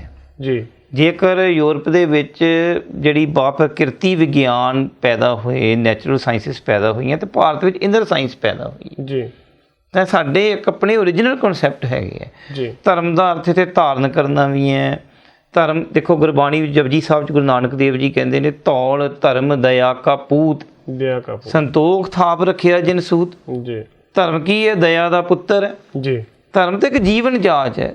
ਪਰ ਜਿਹੜਾ ਰਿਲੀਜਨ ਉਹ ਕੀ ਹੈ ਵੀ ਇੱਕ ਮੂਵਮੈਂਟ ਪੈਦਾ ਹੋਈ, ਉਸ ਮੂਵਮੈਂਟ ਤੋਂ ਬਾਅਦ ਇੱਕ ਰਿਲੀਜਨ ਦਾ ਇੱਕ ਗ੍ਰੰਥ ਬਣਿਆ, ਉਹਦੇ 'ਚ ਇੱਕ ਪ੍ਰੋਫਿਟ ਦਾ ਕਨਸੈਪਟ ਹੈ। ਉਹ ਪ੍ਰੋਫਿਟ ਨੂੰ ਸਾਰੇ ਪ੍ਰੋਫਿਟ ਹੀ ਮੇਨ ਹੈ, ਜਾਂ ਉਸ ਪ੍ਰੋਫਿਟ ਦੇ ਦੁਆਰਾ ਹੀ ਉਸ ਪਰਮਾਤਮਾ ਨੂੰ ਮਿਲਿਆ ਜਾ ਸਕਦਾ ਹੈ। ਜਿਹੜਾ ਅੱਲਾ ਜਾਂ ਗੋਡ ਹੈ ਉਹ ਇਸ ਧਰਤੀ ਤੋਂ ਕਿਤੇ ਦੂਰ, ਉਹ ਆਕਾਸ਼ਾਂ ਵਿੱਚ ਰਹਿੰਦਾ ਹੈ। ਲੇਕਿਨ ਸਾਡੇ ਇੱਧਰ ਧਰਮ ਅਲੱਗ ਤਰ੍ਹਾਂ ਦਾ ਸੀ। ਇੱਥੇ ਵੈਸ਼ਨਵਵਾਦ ਸੀ, ਇੱਥੇ ਬ੍ਰਾਹਮਣਵਾਦ ਸੀ, ਇੱਥੇ ਸ਼ਾਕਤ ਮਤ ਸੀ, ਇੱਥੇ ਸ਼ੈਵ ਮਤ ਸੀ। ਹਾਂਜੀ, 6 ਸ਼ਾਸਤਰ ਖਟ ਦਰਸ਼ਨ ਸੀ। 6 ਸ਼ਾਸਤਰਾਂ ਦੀ ਗੱਲ, ਸ਼ੰਕਰਾਚਾਰਿਆ ਦਾ ਬ੍ਰਹਮ ਦਾ ਭਾਸ਼ਿਆ ਸੀ, ਮਾਧਵਚਾਰਿਆ ਸੀ, ਵੱਲਭਚਾਰਿਆ ਸੀ, ਰਾਮਾਨੰਦ ਸੀਗੇ, ਔਰ ਵੇਦ ਸੀਗੇ, ਸ਼ਾਸਤਰ ਸੀਗੇ, ਬੁੱਧਿਜ਼ਮ ਸੀਗਾ, ਜੈਨਿਜ਼ਮ ਸੀਗਾ, ਵੈਰਾਈਟੀ ਸੀ। ਜਿਸ 'ਚ ਸ਼ਾਸਤਰ ਕੀ ਕਰ ਰਹੇ ਹੈ? ਕੁਝ ਸ਼ਾਸਤਰ ਜਿਹੜੇ ਅੱਧੇ ਸ਼ਾਸਤਰ ਉਹ ਰੱਬ ਨੂੰ ਮੰਨਦੇ ਹੀ ਨਹੀਂ। 6 ਸ਼ਾਸਤਰਾਂ ਵਿੱਚੋਂ ਅੱਧੇ ਰੱਬ ਨੂੰ ਮੰਨਦੇ, ਰੱਬ ਦੀ ਹੋਂਦ ਨੂੰ ਮੰਨਦੇ ਹੈ। ਭਗਵਾਨ ਬੁੱਧ ਜਿਹੜੇ ਹੈ, ਬੁੱਧਿਜ਼ਮ ਕੀ ਕਰਦਾ? ਪਹਿਲਾਂ ਰੱਬ ਨੂੰ ਮੰਨਦਾ, ਨਾ ਆਤਮਾ ਨੂੰ ਮੰਨਦਾ। ਜੈਨਿਜ਼ਮ ਕੀ ਹੈ? ਉਹ ਰੱਬ ਨੂੰ ਮੰਨਦਾ, ਰੱਬ ਨੂੰ ਨਹੀਂ ਮੰਨਦਾ ਪਰ ਆਤਮਾ ਨੂੰ ਮੰਨਦਾ। ਤਾਂ ਦੇयर ਇਜ਼ ਲੋਟ ਆਫ ਵੈਰਾਈਟੀ। ਇੱਥੇ ਇੱਕ ਸੰਵਾਦ ਚੱਲ ਰਿਹਾ ਸੀ ਆਪਸ ਵਿੱਚ, ਵਿਭਿੰਨਤਾਵਾਂ ਬਹੁਤ। ਪਰ ਅੰਗਰੇਜ਼ਾਂ ਨੇ ਇਹਨੂੰ ਨਿਸ਼ਚਿਤ, ਕਿਉਂਕਿ ਮਾਡਰਨ ਏਜ ਦੀ ਮੇਨ ਫੀਚਰ ਹੈ ਨਿਸ਼ਚਿਤਤਾ, ਸਰਟੇਨਟੀ। ਉਹ ਹਰ ਚੀਜ਼ ਨੂੰ ਸਰਟੇਨਟੀ ਦੇ ਵਿੱਚ ਲਿਆਉਣਾ ਚਾਹੁੰਦੇ ਸੀਗੇ, ਜਿਹਦੇ ਕਰਕੇ ਸਾਡਾ ਸਾਰਾ ਸੰਤੁਲਨ ਹੀ ਵਿਗੜ ਗਿਆ। ਅਸੀਂ ਖੁਦ ਵੀ, ਸਾਡੇ ਸਿੱਖੀਜ਼ਮ ਵਿੱਚ ਵੀ, ਅਸੀਂ ਜੋ ਮਾਡਰਨ ਵਿਚਾਰਧਾਰਾ ਸੀ, ਵਿਗਿਆਨਕ ਸੋਚ ਸੀ, ਅਸੀਂ ਸਿੱਖੀ ਦੀ ਵਿਆਖਿਆ ਵੀ ਵਿਗਿਆਨਕ ਵਿਚਾਰਧਾਰਾ ਤੋਂ ਕਰਨ ਲੱਗ ਪਏ, ਜਿਹਦੇ ਨਾਲ ਸਾਡੀ ਸਿੱਖੀ ਵਿਚਾਰਧਾਰਾ ਦੇ ਵਿੱਚ ਵੀ ਅਸੰਤੁਲਨ ਪੈਦਾ ਹੋਣਾ ਸ਼ੁਰੂ ਹੋ ਗਿਆ। ਜੀ। ਇੱਕ ਗੱਲ ਤੁਸੀਂ ਲਿਖੀ ਹੈ, ਦਰਸ਼ਨ ਅਤੇ ਫਿਲਾਸਫੀ। ਕੀ ਦਰਸ਼ਨ ਅਤੇ ਫਿਲਾਸਫੀ ਵੀ ਇੱਕ ਹੀ ਚੀਜ਼ ਹੈ ਜਾਂ ਦੋਨੋਂ ਅਲੱਗ-ਅਲੱਗ ਹਨ? ਦਰਸ਼ਨ ਤੇ ਫਿਲਾਸਫੀ ਵੀ ਬਿਲਕੁਲ ਅਲੱਗ ਚੀਜ਼ ਹੈ। ਮੈਟਾਫਿਜ਼ਿਕਸ ਜਾਂ ਫਿਲਾਸਫੀ ਜਿਹੜੀ ਹੈ ਉਹ ਧਰਮ ਤੋਂ ਇੱਕ ਅਲੱਗ ਉਹਨਾਂ ਨੇ ਸਿਰਜੀ ਹੈ। ਜੀ। ਜਿੱਦਾਂ ਪਲੈਟੋ, ਅਰਿਸਟੋਟਲ, ਬੇਸਿਕਲੀ ਯੂਰਪ ਦੇ ਵਿੱਚ ਕੀ ਹੈਗਾ ਕਿ ਜਿਹੜੀ ਪਲੈਟੋ ਦੀ ਫੁੱਟ ਨੋਟਾਂ ਦੀ ਲੜੀ ਨੂੰ ਅੱਗੇ ਤੋਰਿਆ ਗਿਆ, ਫਿਲਾਸਫੀ ਉੱਥੋਂ ਹੀ ਚੱਲੀ ਹੈ। ਜੀ। ਪਲੈਟੋ ਦੇ ਫੁੱਟ ਨੋਟਾਂ ਦੀ ਇੱਕ ਲੰਬੀ ਲੜੀ ਹੈ, ਉਹ ਅੱਗੇ ਤੋਂ ਅੱਗੇ ਚੱਲ ਰਹੀ ਹੈ। ਔਰ ਉਹਦੇ 'ਚ ਇੱਕ ਉਹ ਸਾਡਾ ਜਿਹੜਾ ਭਾਰਤ ਦੇ ਵਿੱਚ ਧਰਮ ਤੇ ਫਿਲਾਸਫੀ ਦੋਨੋਂ ਮਿਕਸ ਨੇ। ਦੋਨੋਂ ਮਿਕਸ ਹੈਗੇ। ਦਰਸ਼ਨ ਦਾ ਮਤਲਬ ਦਰਸ਼ਨ ਕਰਨਾ। ਜਿਸ ਤਰ੍ਹਾਂ ਤੁਸੀਂ ਨੰਗੀ ਆਪਣੀ ਅੱਖ ਦੇ ਨਾਲ ਜਿਸ ਦ੍ਰਿਸ਼ਟੀਕੋਣ ਤੁਸੀਂ ਇਸ ਕੁਦਰਤ ਨੂੰ ਦੇਖਿਆ, ਉਹ ਦਰਸ਼ਨ ਹੈ। ਤੇ ਫਿਲਾਸਫੀ ਜਿਹੜੀ ਅਲੱਗ ਚੀਜ਼ ਹੈ। ਡਾਕਟਰ ਸਾਹਿਬ, ਸਾਮੀ ਧਰਮ ਪਰੰਪਰਾ ਤੇ ਭਾਰਤੀ ਧਰਮ ਪਰੰਪਰਾ ਦੇ ਵਿੱਚ ਸਿੱਖ ਧਰਮ ਦਾ ਕੀ ਸਥਾਨ ਹੈ? ਬਲਵਿੰਦਰ ਜੀ, ਸਾਮੀ ਧਰਮ ਪਰੰਪਰਾ ਦੇ ਵਿੱਚ 3 ਧਰਮ ਗਿਣੇ ਜਾਂਦੇ ਆ ਜੋ ਪ੍ਰਮੁੱਖ ਧਰਮ ਨੇ: ਇਸਲਾਮ, ਈਸਾਈਅਤ ਅਤੇ ਯਹੂਦੀ ਧਰਮ। ਜੀ। ਅਤੇ ਭਾਰਤੀ ਧਰਮ ਪਰੰਪਰਾ ਦੇ ਵਿੱਚ ਸਨਾਤਨ ਧਰਮ, ਜਿਹਨੂੰ ਕਿ ਅਸੀਂ ਹਿੰਦੂ ਧਰਮ ਵੀ ਕਹਿ ਸਕਦੇ ਹਾਂ, ਬੁੱਧ ਧਰਮ, ਜੈਨ ਧਰਮ ਤੇ ਸਿੱਖ ਧਰਮ ਆਉਂਦੇ ਆ। ਜੀ। ਜਿਹੜੇ ਸਾਮੀ ਧਰਮ ਪਰੰਪਰਾ, ਇਹਨੂੰ ਅਸੀਂ ਸਮੈਟਿਕ ਕਲਚਰ ਕਹਿੰਦੇ ਆ, ਜਾਂ ਇਹ ਹਿਬਰਾਇਕ ਕਲਚਰ ਵੀ ਇਹਨੂੰ ਕਿਹਾ ਜਾਂਦਾ ਵੈ। ਤਾਂ ਉਸ ਪਰੰਪਰਾ ਦੇ ਵਿੱਚ ਲਗਭਗ 3 ਧਰਮਾਂ ਦੀ ਜੋ ਕਨਸੈਪਟ ਹੈਗਾ ਉਹ ਸੇਮ ਹੀ ਹੈ। ਇੱਕ ਤਾਂ ਉਹ ਇੱਕ ਈਸ਼ਵਰਵਾਦੀ ਹੈ। ਇੱਕ ਈਸ਼ਵਰਵਾਦ, ਠੀਕ। ਉਹਦੇ ਵਿੱਚ ਪਰ ਨੂੰ ਕੋਈ ਸਥਾਨ ਨਹੀਂ ਹੈ। ਜੀ। ਇੱਕ ਈਸ਼ਵਰਵਾਦੀ ਤਾਂ ਹੈ, ਪਰ ਪਰ ਨੂੰ ਕੋਈ ਸਥਾਨ ਨਹੀਂ। ਉਹ ਕਹਿੰਦੇ ਹੈ ਕਿ ਅੱਲਾ ਦਾ ਕੋਈ ਦੂਜਾ ਸ਼ਰੀਕ ਨਹੀਂ ਹੋ ਸਕਦਾ। ਪੈਗੰਬਰ ਦਾ ਕਨਸੈਪਟ ਹੈ। ਜੀ। ਮੋਜ਼ਿਸ ਹੈ, ਹਜ਼ਰਤ ਮੁਹੰਮਦ ਸਾਹਿਬ ਨੇ, ਤੇ ਜੀਸਸ ਕ੍ਰਾਈਸਟ ਹੈ। ਜੀ। ਯਹੂਦੀਆਂ ਦੇ ਮੋਜ਼ਿਸ ਨੇ। ਜੀ। ਇਸਲਾਮ ਦੇ ਹਜ਼ਰਤ ਮੁਹੰਮਦ ਜੀ ਨੇ। ਜੀ। ਔਰ ਹਜ਼ਰਤ ਈਸਾ ਜੀ ਈਸਾਈ ਧਰਮ ਦੇ ਪੈਗੰਬਰ ਹੈ। ਜੀ। ਅਤੇ ਪੈਗੰਬਰ ਦੇ ਥਰੂ ਹੀ ਅੱਲਾ ਨੂੰ ਜਾਂ ਗੋਡ ਨੂੰ ਮਿਲਿਆ ਜਾ ਸਕਦਾ ਹੈ। ਔਰ ਤੁਹਾਡੀ ਜਿਹੜੀ ਨੈਤਿਕਤਾ ਹੈ ਜਾਂ ਜੋ ਤੁਸੀਂ ਚੰਗੇ ਕਰਮ ਕਰਦੇ ਹੋ, ਉਹਦਾ ਲੇਖਾ ਜੋਖਾ ਕਿਆਮਤ ਵਾਲੇ ਦਿਨ ਹੋਣਾ। ਜਨਮ ਮਰਨ ਦਾ ਗੇੜ ਕੋਈ ਨਹੀਂ ਹੈ ਜੀ, ਕਿਆਮਤ ਦੇ ਦਿਨ, ਕਿਆਮਤ ਦਾ ਦਿਨ ਹੈ। ਇੱਕ ਲੀਨੀਅਰ ਕਨਸੈਪਟ ਹੈ, ਲੀਨੀਅਰ ਕਨਸੈਪਟ ਹੈ ਉੱਥੇ ਸਮੇਂ ਦਾ। ਜੀ ਜੀ, ਸਮੇਂ ਨੂੰ ਲੀਨੀਅਰ ਕਨਸੈਪਟ ਵਿੱਚ ਉਹਨਾਂ ਨੇ ਦੇਖਿਆ। ਠੀਕ ਹੈ ਜੀ, ਇਹ ਅਸਾਮੀ ਸਮੈਟਿਕ ਕਲਚਰ, ਸਮੈਟਿਕ ਕਲਚਰ ਦੇ ਵਿੱਚ ਕਿ ਇਨਸਾਨ ਜੰਮਦਾ ਉਹਦਾ ਇੱਕੋ ਹੀ ਜਨਮ ਹੈ, ਜਨਮ ਮਰਨ ਦੇ ਗੇੜ ਨਹੀਂ ਕੋਈ ਹੈਗਾ। ਇੱਕ ਕਿਆਮਤ ਦਾ ਦਿਨ ਆਏਗਾ ਜਿਹਦੇ ਵਿੱਚ ਉਹਦੇ ਸਾਰੇ ਕਰਮਾਂ ਦਾ ਲੇਖਾ ਜੋਖਾ ਕੀਤਾ ਜਾਏਗਾ ਜੀ। ਜਿਹੜੀ ਭਾਰਤੀ ਧਰਮ ਪਰੰਪਰਾ ਹੈ, ਇੱਥੇ ਸਮੇਂ ਦਾ ਲੀਨੀਅਰ ਕਨਸੈਪਟ ਨਹੀਂ ਹੈ, ਇੱਥੇ ਨੌਨ ਲੀਨੀਅਰ ਹੈ। ਸਮਾਂ ਇੱਕ ਸਰਕਲ ਵਿੱਚ ਹੈ ਜੀ, ਸਮੇਂ ਦਾ ਉਹ ਵੀ ਜਨਮ ਮਰਨ ਦਾ ਗੇੜ ਹੈ। ਜੀ ਜੀ, ਹਿੰਦੂ ਧਰਮ ਦੇ ਵਿੱਚ ਕਰਮ ਫਿਲਾਸਫੀ ਜੀ ਚੱਲਦੀ ਹੈ। ਦੂਜੀ ਗੱਲ ਇਹ ਹੈ ਕਿ ਜਿਹੜੇ ਭਾਰਤੀ ਧਰਮ ਪਰੰਪਰਾ ਨੂੰ ਇੱਕ ਨਿਸ਼ਚਿਤਤਾ ਨਹੀਂ ਹੈ, ਜੀ, ਇਹ 'ਚ ਵੈਰਾਈਟੀ ਹੈ, ਵੈਰਾਈਟੀ, ਬਹੁਤ ਸਾਰੀ ਵਿਭਿੰਨਤਾ। ਹਿੰਦੂ ਧਰਮ ਦੇ ਵਿੱਚ ਵੀ ਕਈ ਡਾਇਮੈਂਸ਼ਨਸ ਹੈਗੀਆਂ। ਜੀ ਜੀ, ਸ਼ੈਵ ਮਤ ਹੈ, ਸ਼ੈਵ ਮਤ ਹੈ, ਵੈਸ਼ਨਵ ਮਤ ਹੈ, ਸ਼ਾਕਤ ਮਤ ਹੈ, ਬ੍ਰਾਹਮਣ ਮਤ ਹੈ। ਜੀ, ਇਸ ਤੋਂ ਬਾਅਦ ਫਿਲਾਸਫੀ ਹੈ ਬੜੀ ਜ਼ਬਰਦਸਤ, ਬਹੁਤ ਫਿਲਾਸਫੀ। ਠੀਕ, ਬ੍ਰਹਮ ਤੇ ਸ਼ੂਨਿਆ। ਇਹ ਰਿਗਵੇਦ ਦੇ ਜੇ ਰਿਗਵੇਦ ਵਿੱਚ ਦੋ ਕਨਸੈਪਟ ਨਿਕਲਦੇ, ਬ੍ਰਹਮ ਤੇ ਸ਼ੂਨਿਆ। ਜੀ ਜੀ, ਅੱਗੋਂ ਉਹਨਾਂ ਦੀਆਂ ਸ਼ਾਖਾਵਾਂ ਨੇ ਬ੍ਰਹਮ ਦੇ ਉੱਤੇ ਵਿਚਾਰ ਕੀਤੀ ਹੈ, ਉਹਦੇ ਵਾਸਤੇ ਵੱਖਰੇ ਸ਼ਾਸਤਰ ਬਣੇ ਹੈ ਕਿ ਸ਼ੰਕਰਾਚਾਰਿਆ ਜੀ ਨੇ ਬ੍ਰਹਮ ਦਾ ਭਾਸ਼ਾ ਲਿਖੇ ਹੈ, ਮਾਧਵਚਾਰਿਆ, ਵੱਲਭਚਾਰਿਆ, ਇਹ ਸਾਰੇ ਹੋਏ ਹੈ। ਉੱਧਰੋਂ ਜੇਕਰ ਅਸੀਂ ਦੇਖੀਏ ਤਾਂ ਸ਼ਾਸਤਰਾਂ ਦੇ ਵਿੱਚ ਵੀ ਅੱਧੇ ਸ਼ਾਸਤਰ ਰੱਬ ਦੀ ਹੋਂਦ ਨੂੰ ਮੰਨਦੇ, ਅੱਧੇ ਨਹੀਂ ਮੰਨਦੇ। ਬੁੱਧ ਧਰਮ ਦੇ ਵਿੱਚ ਰੱਬ ਦੀ ਹੋਂਦ, ਆਤਮਾ ਦੀ ਹੋਂਦ ਹੈ ਹੀ ਨਹੀਂ। ਜੈਨ ਧਰਮ ਦੇ ਵਿੱਚ ਰੱਬ ਦੀ ਹੋਂਦ ਨਹੀਂ ਹੈ, ਆਤਮਾ ਦੀ ਹੋਂਦ ਮੰਨੀ ਗਈ ਹੈ। ਸਿੱਖੀਜ਼ਮ ਕੀ ਕਹਿੰਦਾ ਕਿ ਰੱਬ ਕਿਤੇ ਦੂਰ ਅਰਸ਼ਾਂ 'ਚ ਨਹੀਂ ਰਹਿੰਦਾ। ਜੀ ਜੀ, ਇਹ ਜਗ ਸੱਚੇ ਕੀ ਹੈ ਕੋਠੜੀ, ਸੱਚੇ ਕਾ ਵਿੱਚ ਵਾਸ। ਤਾਂ ਇਹ ਪਰਮਾਤਮਾ ਇਸ ਜਗਤ ਵਿੱਚ ਹੀ ਰਹਿੰਦਾ ਹੈ। ਜੀ ਜੀ, ਇਸ ਕਰਕੇ ਸਿੱਖੀ ਜਿਹੜਾ ਸਿੱਖ ਧਰਮ ਹੈ ਇਹਦੇ ਵਿੱਚ ਬਹੁ ਦੇਵਵਾਦ ਜਾਂ ਬਹੁ ਈਸ਼ਵਰਵਾਦ ਦਾ ਕਨਸੈਪਟ ਨਹੀਂ ਹੈ। ਜਦ ਕਿ ਬਾਕੀ ਭਾਰਤੀ ਧਰਮ ਪਰੰਪਰਾਵਾਂ ਵਿੱਚ ਹਿੰਦੂ ਧਰਮ 'ਚ ਬਹੁ ਈਸ਼ਵਰਵਾਦ ਦਾ ਸੰਕਲਪ ਹੈਗਾ। ਸਿੱਖੀ ਦੇ ਵਿੱਚ ਜਿਹੜਾ ਇੱਕ ਈਸ਼ਵਰਵਾਦ ਆ ਉਹ ਸਾਮੀ ਧਰਮਾਂ ਵਾਲਾ ਨਹੀਂ ਹੈ। ਇੱਥੇ ਵੀ ਦਿਮਾਗ 'ਚ ਰੱਖਣੀ ਗੱਲ ਹੈ ਕਿ ਸਾਮੀ ਧਰਮਾਂ ਵਿੱਚ ਇੱਕ ਈਸ਼ਵਰਵਾਦ ਹੈ, ਪਰ ਉਹ ਸਿੱਖੀ ਦਾ ਇੱਕ ਈਸ਼ਵਰਵਾਦ ਉਹ ਇੱਕ ਈਸ਼ਵਰ ਉਹਨਾਂ ਵਰਗਾ ਨਹੀਂ। ਇਹਦੇ ਵਿੱਚ ਪਰ ਤੇ ਨਿੱਜ ਦੀ ਗੱਲ ਨਹੀਂ ਕੀਤੀ ਗਈ। ਆਪ ਗਵਾਈ ਹੈ ਤਾਂ ਸੋ ਪਾਈ, ਨਾ ਨਿੱਜ ਦੀ ਗੱਲ ਹੈ ਨਾ ਪਰ ਦੀ ਗੱਲ ਹੈ। ਸਵੈ ਨੂੰ ਖਤਮ ਕਰਕੇ ਉਸ ਰੱਬ ਨੂੰ ਮਿਲਿਆ ਜਾ ਸਕਦਾ ਹੈ। ਇੱਥੇ ਵਿਭਿੰਨਤਾ ਵਿੱਚ ਵਿਸ਼ਵਾਸ ਕੀਤਾ ਜਾਂਦਾ ਹੈ, ਪਰ ਨੂੰ ਅਪਣਾਇਆ ਜਾਂਦਾ ਹੈ। ਸਿੱਖੀ ਦੇ ਵਿੱਚ ਪਰ ਨਾ ਕੋ ਵੈਰੀ ਨਹੀਂ ਬਿਗਾਨਾ, ਸਗਲ ਸੰਗ ਹਮਕੋ ਬਨ ਆਈ। ਸ਼ਬਦ ਇੱਥੇ ਸ਼ੁਰੂ ਹੁੰਦਾ ਕਿ ਬਿਸਰ ਗਈ ਸਭ ਤਾਤ ਪਰਾਈ। ਜੀ ਜੀ ਜੀ, ਸਭ ਤਾਤ ਪਰਾਇਆਪਨ ਦਾ ਅਦਰ ਦਾ ਕਨਸੈਪਟ ਸਾਡੇ ਅੰਦਰ ਖਤਮ ਹੋ ਗਿਆ, ਖਤਮ ਹੋ ਗਿਆ। ਅਸੀਂ ਉਹਨੂੰ ਆਪਣਾ ਜੀ ਜੀ, ਉਹ ਭਾਈ ਆਪਣਾ ਮਿੱਤਰ ਜਾਣਦੇ ਆ ਪਰ ਨੂੰ। ਜੀ ਜੀ ਜੀ, ਇਸੇ ਕਰਕੇ ਸੇਵਾ ਦਾ ਕਨਸੈਪਟ ਸਿੱਖੀ 'ਚ ਆਇਆ। ਜੀ ਜੀ, ਇਸ ਸਿਸਟਮ ਤੋਂ ਹੀ ਲੰਗਰ ਦਾ ਕਨਸੈਪਟ ਸਿੱਖੀ 'ਚ ਆਇਆ। ਜੀ ਜੀ, ਠੀਕ ਹੈ ਜੀ। ਬਿਸਰ ਗਈ ਸਭ ਤਾਤ ਪਰਾਈ, ਜਬ ਤੇ ਸਾਧ ਸੰਗਤ ਮੋਹਿ ਪਾਈ, ਨਾ ਕੋ ਵੈਰੀ ਨਹੀਂ ਬਿਗਾਨਾ। ਜੀ ਜੀ, ਜਦ ਸਿੱਖ ਜਿਹੜਾ ਜਦੋਂ ਪਰ ਨੂੰ ਅਪਣਾ ਲਿਆ ਉਹਦੇ ਵਾਸਤੇ ਨਾ ਕੋਈ ਵੈਰੀ ਰਿਹਾ ਤੇ ਨਾ ਕੋਈ ਬੇਗਾਨਾ ਰਿਹਾ, ਸਗਲ ਸੰਗ ਹਮਕੋ ਬਨ ਆਈ। ਇਸ ਕਰਕੇ ਸਿੱਖੀ ਜਿਹੜੀ ਹੈ ਉਹ ਭਾਰਤੀ ਧਰਮ ਪਰੰਪਰਾ ਤੇ ਸਾਮੀ ਧਰਮ ਪਰੰਪਰਾ ਦੇ ਨਾਲ ਸੰਵਾਦ ਰਚਾਇਆ ਗਿਆ। ਜੀ ਜੀ, ਗੁਰਬਾਣੀ ਦੇ ਵਿੱਚ ਇਹਨਾਂ ਸਾਰੀਆਂ ਪਰੰਪਰਾਵਾਂ ਨਾਲ ਸੰਵਾਦ ਰਚਾ ਕੇ ਵਿਭਿੰਨਤਾ ਦੀ ਗੱਲ ਕੀਤੀ ਗਈ ਹੈ, ਹੈਟਰੋਜੀਨਸ ਸੁਸਾਇਟੀ ਦੀ ਗੱਲ ਕੀਤੀ ਗਈ ਹੈ। ਤੇ ਮੋਡਰਨਿਟੀ, ਜਿਹੜੇ ਮਾਡਰਨਿਸਟਸ ਨੇ ਸਿੱਖੀ ਦੀ ਵਿਆਖਿਆ ਮਾਡਰਨ ਨਜ਼ਰੀਏ ਤੋਂ ਕੀਤੀ ਸੀ, ਉਹ ਅੱਜ ਗਲਤ ਸਾਬਤ ਹੋ ਰਹੀ ਹੈ। ਕਿ ਮਾਡਰਨਿਟੀ ਨੇ ਜੋ ਯੂਨੀਵਰਸੈਲਿਟੀ ਦਾ ਸਿਧਾਂਤ ਅਪਣਾਇਆ ਸੀ, ਸਰਵ ਵਿਆਪਕਤਾ ਦਾ ਸਿਧਾਂਤ ਦੇ ਪੈਂਤੜੇ ਤੇ ਉਹ ਖੜੀ ਸੀ ਕਿ ਉਹ ਹੋਮੋਜੀਨਸ ਸੁਸਾਇਟੀ 'ਚ ਵਿਸ਼ਵਾਸ ਰੱਖਦੀ ਹੈ ਕਿ ਸਾਰੇ ਇੱਕ ਰੂਪੀ ਨੇ। ਜਦ ਕਿ ਗੁਰਬਾਣੀ ਇਸ ਤਰ੍ਹਾਂ ਨਹੀਂ ਕਰ ਰਹੀ। ਗੁਰਬਾਣੀ ਦੇ ਅਨੁਸਾਰ ਬਹੁ ਰੂਪੀ ਸਮਾਜ, ਅਸੰਖ ਮੂਰਖ ਅੰਧ ਘੋਰ, ਅਸੰਖ ਚੋਰ ਹਰਾਮ ਖੋਰ, ਅਸੰਖ ਗਲ ਵੱਢ ਹੱਤਿਆ ਕਮਾਹੇ, ਅਸੰਖ ਪਾਪੀ ਪਾਪ ਕਰ ਜਾਹੇ। ਇਹ ਵੀ ਪਰਮਾਤਮਾ ਦੇ ਕੀ ਹੋ ਰਿਹਾ ਹੈ। ਗੁਰੂ ਜੀ ਸਾਨੂੰ ਸਮਝਾ ਰਹੇ ਹੈ ਕਿ ਤੁਸੀਂ ਜੱਜਮੈਂਟ ਦੀ ਕੁਰਸੀ ਤੇ ਨਾ ਬੈਠੋ। ਅਸੀਂ ਜੱਜਮੈਂਟ ਕਰਨ ਵਾਲੇ ਕੌਣ? ਪਾਪ ਪੁੰਨ ਹਮਰੇ ਬਸ ਨਾਹੇ, ਰਸਕ ਰਸਕ ਨਾਨਕ ਗੁਣ ਗਾਹੇ। ਪਾਪ ਪੁੰਨ ਦੇ ਚੱਕਰ 'ਚ ਨਾ ਪਾਓ। ਮਾਸ ਖਾਣਾ ਜਾਂ ਨਹੀਂ ਖਾਣਾ ਇਹਦੇ ਝਗੜੇ 'ਚ ਨਾ ਪੈ। ਪੰਡਿਤ ਨੂੰ ਸਮਝਾ ਰਹੇ ਵੀ ਤੂੰ ਇਹਨਾਂ ਚੀਜ਼ਾਂ ਵਿੱਚ ਉਲਝਾਇਆ ਪਿਆ, ਤੇਰੇ ਅੰਦਰੋਂ ਪ੍ਰੇਮ ਭਾਵ ਭਗਤ ਖਤਮ ਕਰ ਦਿੱਤੀ। ਪ੍ਰੇਮ ਭਗਤੀ ਕਿੱਥੇ ਗਈ? ਅਸੀਂ ਆਪਣੇ ਪਹਿਲਾਂ ਅੰਮ੍ਰਿਤ ਕਬੂਲ ਕਰ, ਜੀਵਨ ਕੀ ਛੱਡ ਆਸ, ਹੋਏ ਸਭਨਾ ਕੀ ਰੇਣਕਾ ਤੋਂ ਆਓ ਹਮਾਰੇ ਪਾਸ।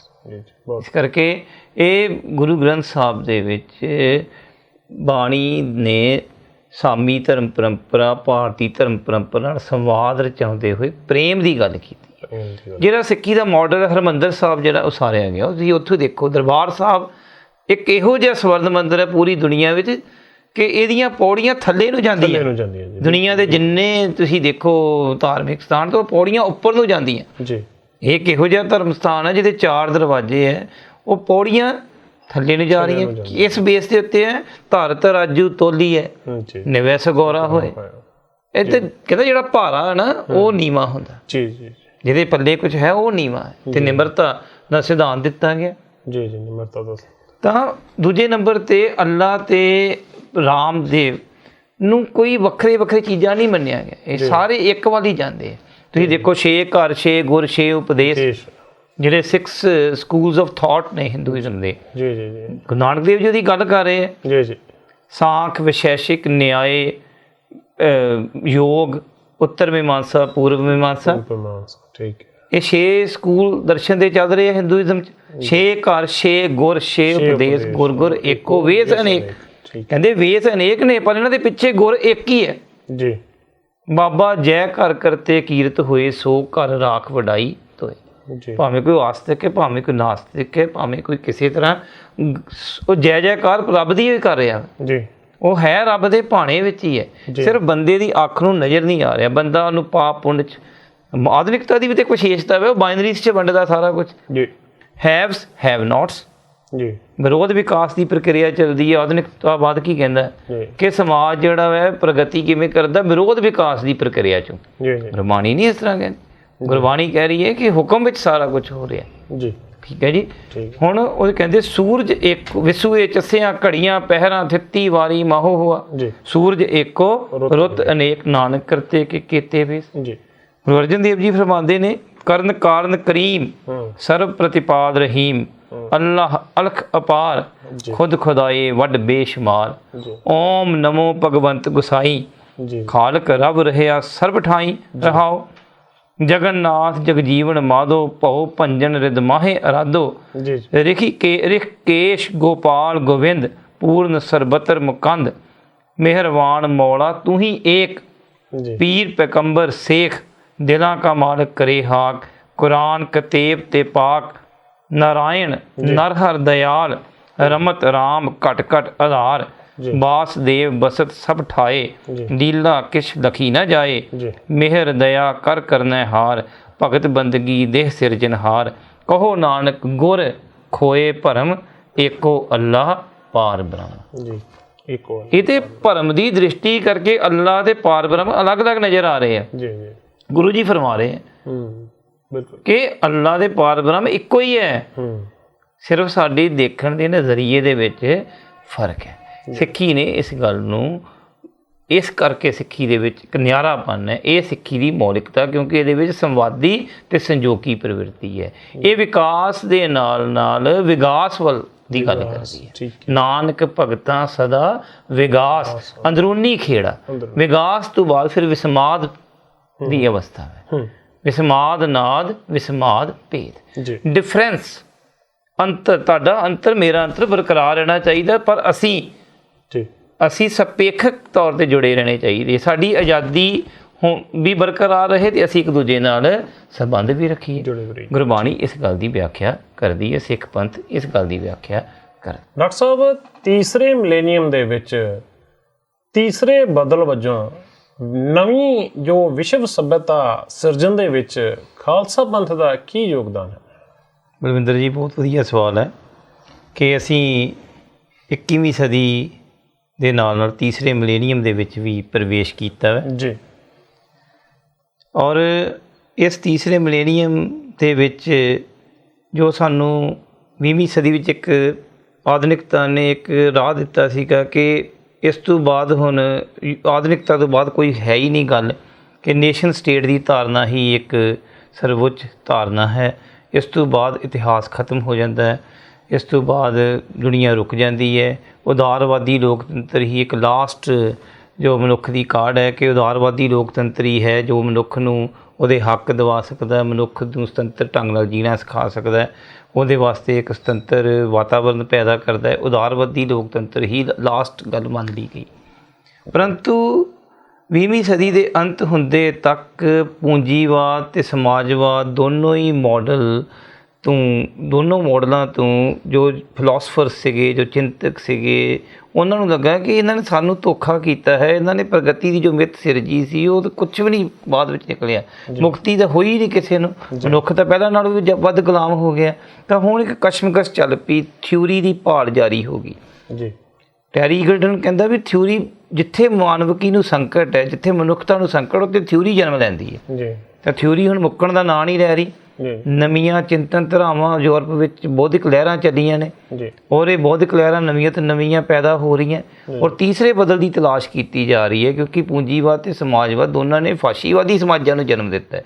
ਇਹਨਾਂ ਦੀ ਐਬਸੋਲੂਟ ਦੀ ਧਾਰਨਾ ਜੋ ਸੀਗੀ, ਐਬਸੋਲੂਟ ਟਰੁੱਥ ਦੀ ਧਾਰਨਾ ਸੀ, ਉਹਨੇ ਕੋਈ ਵਧੀਆ ਸਮਾਜ ਸਿਰਜਣ ਵਿੱਚ ਯੋਗਦਾਨ ਨਹੀਂ ਪਾਇਆ। ਉਹਦੇ ਨਾਲ ਹੁੰਦਾ ਕੀ ਪਿਆ ਕਿ ਪੂੰਜੀਪਤੀ ਵੱਧ ਅਮੀਰ ਹੁੰਦਾ ਜਾ ਰਿਹਾ ਔਰ ਗਰੀਬ ਆਦਮੀ ਹੋਰ ਦਿਨੋਂ ਦਿਨ ਗਰੀਬ ਹੁੰਦਾ ਜਾ ਰਿਹਾ। ਬਾਹਰ ਨੂੰ ਅਪਣਾਇਆ ਨਹੀਂ ਜਾ ਰਿਹਾ, ਅਦਰ ਨੂੰ ਛੁਟਿਆ ਕੇ ਦੇਖਿਆ ਜਾਣ ਲੱਗ ਪਿਆ ਹੈ, ਦੂਜੇ ਨੂੰ ਗੁਲਾਮ ਬਣਾਉਣ ਦੀ ਪ੍ਰਵਿਰਤੀ ਜਾਗੀ ਹੈ।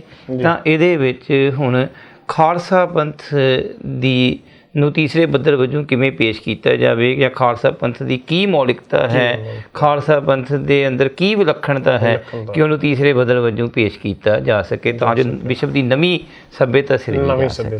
ਤਾਂ ਇਹ ਬੜਾ ਵੱਡਾ ਸਵਾਲ ਹੈ ਕਿ ਪਹਿਲੀ ਗੱਲ ਤਾਂ ਇਹ ਹੈ ਕਿ ਖਾਲਸਾ ਪੰਥ ਦੀ ਜੋ ਸਥਾਪਨਾ ਹੋਈ ਹੈ 13 ਅਪ੍ਰੈਲ 1699 ਈਸਵੀ ਨੂੰ ਗੁਰੂ ਗੋਬਿੰਦ ਸਿੰਘ ਜੀ ਨੇ ਅਨੰਦਪੁਰ ਸਾਹਿਬ ਵਿੱਚ ਇਹਦੀ ਸਥਾਪਨਾ ਕੀਤੀ ਹੈ, ਜਿਹਦੇ ਵਿੱਚ ਜਿਹੜੇ 5 ਪਿਆਰੇ ਨੇ, ਜਦੋਂ ਗੁਰੂ ਸਾਹਿਬ ਨੇ ਸਿਰ ਮੰਗੇ ਹੈ ਤਾਂ ਉਹ 5 ਪਿਆਰੇ ਉਹ different cultures, different languages, different ethnicities, ਯਾਨੀ ਕਿ ਅਲੱਗ-ਅਲੱਗ ਨਸਲਾਂ ਦੇ ਹੈ। ਪੰਜੇ ਦੇ ਪੰਜ ਪਿਆਰੇ, ਉਹਨਾਂ ਦੇ ਭਾਸ਼ਾਈ ਪਿਛੋਕੜ ਅਲੱਗ-ਅਲੱਗ ਨੇ। ਕਿਸੇ ਦੀ ਭਾਸ਼ਾ ਕੰਨੜ ਹੈ, ਕਿਸੇ ਦੀ ਗੁਜਰਾਤੀ ਹੈ, ਕਿਸੇ ਦੀ ਹਿੰਦੀ ਹੈ, ਕਿਸੇ ਦੀ ਪੰਜਾਬੀ ਹੈ ਔਰ ਉਹਨਾਂ ਦੀਆਂ ਨਸਲਾਂ ਵੀ ਅਲੱਗ ਹੈ, ਉਹਨਾਂ ਦੀਆਂ ਜਾਤਾਂ ਵੀ ਅਲੱਗ ਨੇ। ਬਿਲਕੁਲ। ਇਹਦਾ ਮਤਲਬ ਕੀ ਹੈ ਕਿ ਜਿਹੜੀ ਸਿੱਖੀ ਦੀ ਵਿਆਖਿਆ ਹੁੰਦੀ ਸੀ ਹੁਣ ਤੱਕ ਸਿਰਫ ਸਿੱਖੀ ਨੂੰ ਪੰਜਾਬ ਤੱਕ ਜਾਂ ਕਿਸੇ ਇੱਕ ਖਾਸ ਨਸਲ ਤੱਕ ਸੀਮਿਤ ਕਰ ਦਿੱਤਾ ਗਿਆ, ਨਹੀਂ। ਇਹ ਸਿੱਖੀ ਦੀ ਤੋਹੀਨ ਤਾਂ ਹੀ ਉਹ ਜਿਹੜਾ ਪ੍ਰੋਫੈਸਰ ਪੂਰਨ ਸਿੰਘ ਹੈ ਉਹਨੂੰ ਵਾਲਟ ਵਿਟਮੈਨ ਇੱਕ ਸਿੱਖ ਨਜ਼ਰ ਆਉਂਦਾ ਜੋ ਕਿ ਅਮਰੀਕਾ ਦਾ ਕਵੀ ਹੈ। ਇਹਦਾ ਮਤਲਬ ਪ੍ਰੋਫੈਸਰ ਪੂਰਨ ਸਿੰਘ ਜੀ ਜਿਹੜੇ ਹੈ ਉਹ ਪਾਰ ਆਧੁਨਿਕ ਦ੍ਰਿਸ਼ਟੀ ਰਾਹੀਂ ਦੇਖ ਰਹੇ ਹੈ। ਉਹ ਆਧੁਨਿਕਤਾ, ਉੱਤਰ ਆਧੁਨਿਕਤਾ ਇਹਨਾਂ ਦੇ ਘੇਰਿਆਂ ਵਿੱਚ ਨਹੀਂ ਆਉਂਦੀ ਸਿੱਖੀ ਦੀ ਵਿਆਖਿਆ। ਜੇਕਰ ਅਸੀਂ ਇਹਨਾਂ ਘੇਰਿਆਂ ਦੇ ਵਿੱਚ ਕਰਾਂਗੇ, ਅਸੀਂ ਠੀਕ ਹੈ ਯੂਰਪ ਵਿੱਚ ਲਹਿਰ ਚੱਲੀ ਹੈ ਉੱਤਰ ਆਧੁਨਿਕਤਾ ਦੀ, ਪਰ ਸਿੱਖੀ ਇਸ ਤੋਂ ਵੀ ਕਿਤੇ ਪਾਰ ਹੈ। ਆਧੁਨਿਕਤਾ ਦਾ ਵਿਰੋਧ ਉੱਤਰ ਆਧੁਨਿਕਤਾ ਨਹੀਂ ਹੈ ਅਤੇ ਨਾ ਹੀ ਉੱਤਰ ਆਧੁਨਿਕਤਾ ਹੀ ਪੂਰੀ ਤਰ੍ਹਾਂ ਪਰਫੈਕਟ ਹੈ ਕਿ ਸਿੱਖੀ ਦੀ ਵਿਆਖਿਆ ਉੱਤਰ ਆਧੁਨਿਕਤਾ ਰਾਹੀਂ ਕੀਤੀ ਜਾ ਸਕੇ। ਇੱਥੇ ਵੀ ਗੱਲ ਸਿੱਖਣੀ ਜ਼ਰੂਰੀ ਹੈ ਕਿ ਖਾਲਸਾ ਪੰਥ 'ਚ ਸਿੱਖੀ ਦੀ ਵਿਆਖਿਆ ਇਹਨਾਂ ਦੀ ਮੁਹਤਾਜ ਨਹੀਂ ਹੈ ਕਿਸੇ ਵੀ ਚਿੰਤਨ ਧਾਰਾ ਦੀ। ਠੀਕ ਹੈ ਜੀ। ਦੂਜੀ ਗੱਲ ਇਹ ਹੈ ਕਿ ਖਾਲਸਾ ਪੰਥ ਦੀ ਸਥਾਪਨਾ ਵਿੱਚ ਹੀ ਤੁਸੀਂ ਦੇਖੋ ਕਿ ਵਿਭਿੰਨਤਾ ਨੂੰ ਕੇਂਦਰ ਬਿੰਦੂ ਬਣਾਇਆ ਗਿਆ। ਇਹ ਬਹੁ ਨਸਲੀ ਹੈ, ਬਹੁ ਸਮਾਜੀ ਹੈ, ਬਹੁ ਕੇਂਦਰਿਤ ਹੈ। ਵਾਹ ਵਾਹ ਗੋਬਿੰਦ ਸਿੰਘ ਆਪੇ ਗੁਰੂ ਚੇਲਾ। ਗੁਰੂ ਸਾਹਿਬ ਨੇ ਬਾਅਦ ਵਿੱਚ ਉਹਨਾਂ 5 ਪਿਆਰਿਆਂ ਕੋਲ ਅੰਮ੍ਰਿਤ ਛਕਿਆ, ਯਾਨੀ ਕਿ ਪੰਚ ਪ੍ਰਵਾਨ ਪੰਚ ਪ੍ਰਧਾਨ, ਪੰਚਾਂ ਕਾ ਗੁਰ ਇੱਕ।